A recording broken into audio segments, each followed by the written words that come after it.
Air sign Aquarius, Gemini, and Libra. Kumusta po kayo, guys? Okay, so air sign, tignan po natin ano ba ang inyong gabay kapalaran. Okay, ito na lang. Air sign, Aquarius, Gemini, Libra. Gabay kapalaran po, Spirit Guide. Air sign.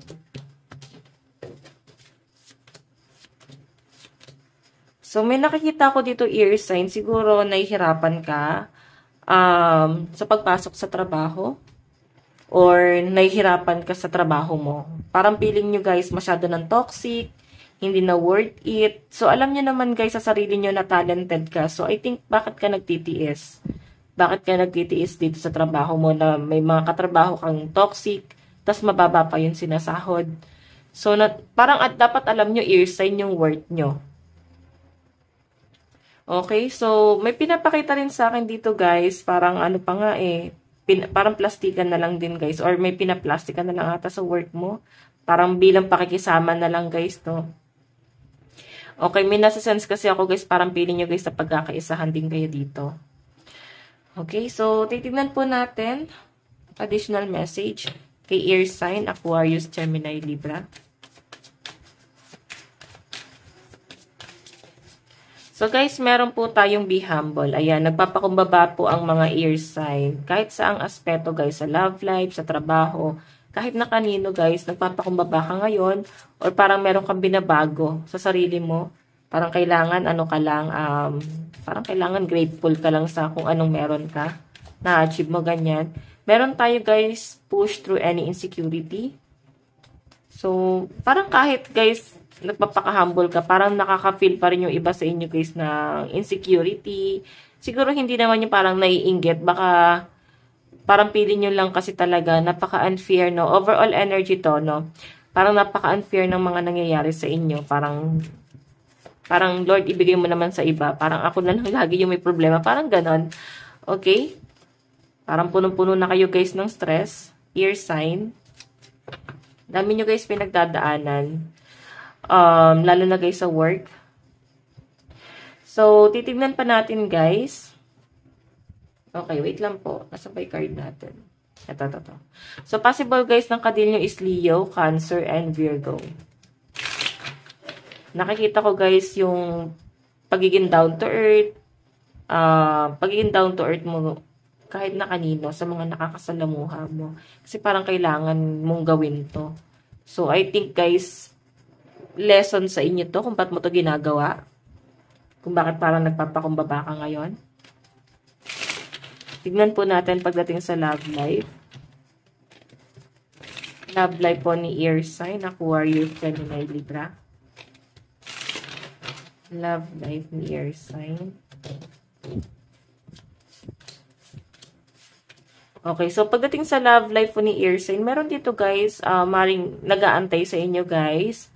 Parang naudlot. May nakikita ko guys na parang gustong ayusin itong taong to. Or parang gusto niya guys na mag-usap talaga kayo. So, meron dito guys second family. So, maaring, ano ba to? Itong taong to ay solo parent or pwedeng ikaw to. Pero wala kasi guys pag-uusap sa inyo. Kasi parang, dumistansya siguro yung iba sa inyo guys. Kasi medyo masakit magsalita tong taong to. May naisusumbat siya sa inyo. Or parang feeling nyo guys na down ka. Okay, na down ka sa kanya. Or dinown ka niya. So, may nasa-sense din ako dito guys. Ayun nga, mukhang naisusumbat nga guys is yung pera, ear sign. May nasa-sense din ako na parang medyo maloko tong person na kadil nyo. Parang babaero, lalakero, ganun siya. So, mag-ingat kayo guys. Medyo mabulaklak tong magsalita, no? Baka mahulog kayo sa pagiging ano niya. Tawag dito, maboka. Okay. So, tingnan po natin. Pagdating guys sa inyong kaperahan, ear sign. Pagdating po sa kaperahan ng ear sign. Ear sign, pagdating po sa kanilang kaperahan.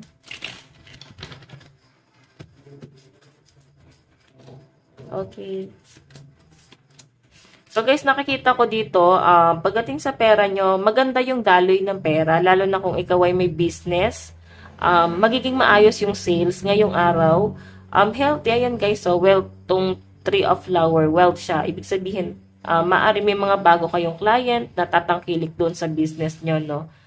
May nasa-sense din ako dito, guys. parang may nag-iipon dito.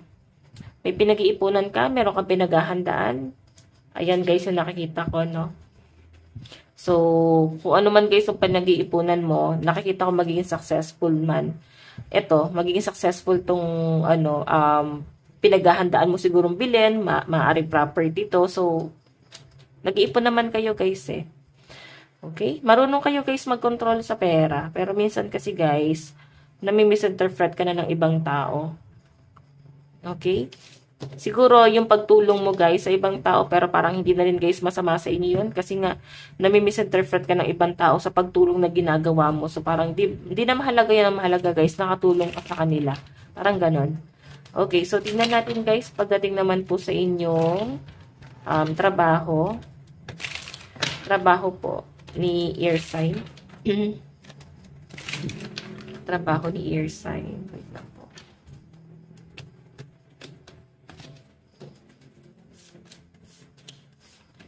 Okay, so medyo nahihirapan yung iba sa inyo. Baka gusto po ng mga ear sign na mag-work from home. Ayan, work from home. Siguro nahihirapan na kayo guys dun sa work nyo. Kasi parang lagi pa kayo guys nagbabiyahe. Parang pagod kayo. Yun lang guys nagpapatrigger sa inyo. Yung biyahe, siguro dahil nga guys nag-uulan-ulan pa. Ayan. Okay, so sa pagpasok lang talaga guys sa work, yung nahihirapan kayo. Then yung iba sa inyo, siguro, nakakaisip kayo ear sign na parang meron kang goal. Parang kailangan mong maghanap buhay, pagbutihan sa trabaho kasi baka may binibili kang bahay or meron kang pinagagawang bahay. Or meron kang gustong ipundar, property para sa'yo. Okay, wait lang guys, no? Property. Pero guys, ito property malinaw na pinapakita sa akin. Oh. Baka kaya gusto nyo guys, lumipat ng trabaho. Okay, iba sa inyo guys, work from home. So, maganda naman guys yung nakita kong daloy ng pera sa inyo. Yung iba naman dito guys, possible na wala kayong work. Baka nagbabantay lang kayo guys ng bata. Pwedeng anak nyo. So, mahirap din guys na trabaho to. Yung iba naman sa inyo guys, OFW. Ano ba to? DH ba tawag doon? Yung nagbabantay ng bata. Basta meron kayo naalagaan dito. Okay? So, tignan natin guys. Pagdating naman sa family. Sa family po ni ear sign. Family.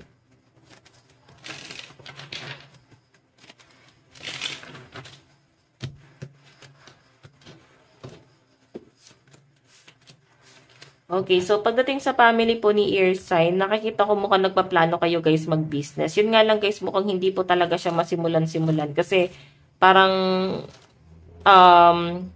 doon sa parang ambagan. Ambagan ng sa pera para masimulan na guys itong business na to. Yung pagpupuhunan, no? So parang hindi pa guys nagkakasundo-sundo. Pwede kasi guys na baka ikaw yung nagpaplano na mag-business, baka malapit sa bahay nyo, pero parang may kumukontra guys. Okay? Parang against sila guys sa decision nyo na parang hindi magandang plano to. Parang ganon. So, hindi guys siya, parang stress kayo, parang hindi kayo kasi guys sinusuportahan sa mga plano nyo sa buhay, kaya parang na-stress kayo rito. Okay? So, ayan. Tignan po natin, no, advice po ni ear sign. Okay, so guys, meron po tayong lighthouse, don't doubt your worth. O, diba? Parang sa business lang to guys, urong sulong.